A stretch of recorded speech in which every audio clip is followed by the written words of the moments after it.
Well, this dates back to 2018 when the then Morrison government announced that it would recognise West Jerusalem as Israel's capital. Now, only a very small number of countries, including the US under the Trump administration, had actually taken that step.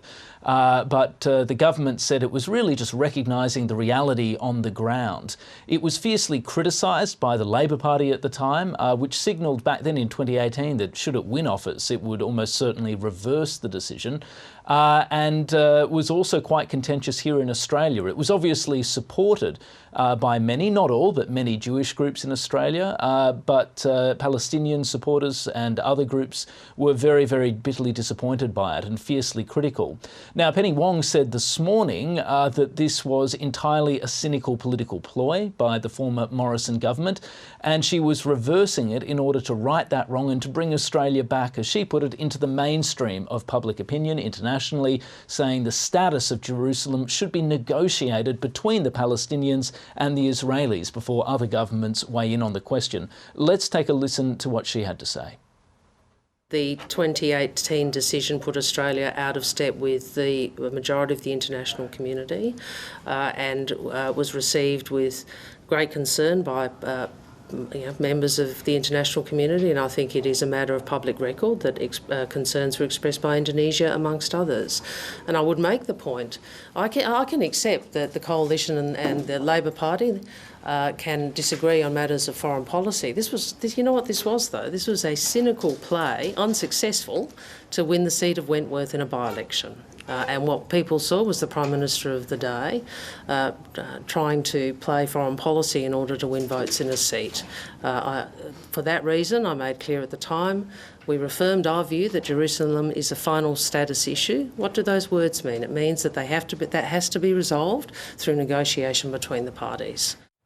Okay, so that change has been announced. What has Israel's government said in response to it?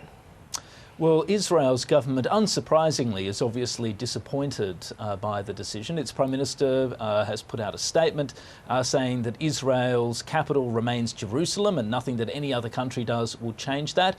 He's also taken a whack at the way the decision was announced, saying in light of the way in which this decision was made in Australia, a hasty response to an incorrect report in the media, we can only hope the Australian government manages other matters more seriously and professionally. And that there is just a reference to the fact that this leaked out, if you like, because of the fact that the Department of Foreign Affairs and Trade effectively made a preemptive change on its website ahead of a formal decision by Cabinet this morning, perhaps in anticipation that Labor would take this step because it's in line with its platform. That meant the government was in the rather awkward position last night of essentially denying the reports and saying that no final decision had been made ahead of what turned out to be a very quick turnaround and a formal announcement this morning. So Israel is signalling its displeasure here, taking aim at the way this was handled as well as the actual substance of the question. And we have been told that Australia's ambassador to Israel is going to be summoned for Israel to launch a complaint today. It is worth noting, though, that, as I've mentioned, Labor did flag this at the election and at the election before that. So although Israel is disappointed, I don't think they can really claim to be surprised by this. Yeah, it was expected. Stephen, is this likely to have any serious political or foreign policy ramifications?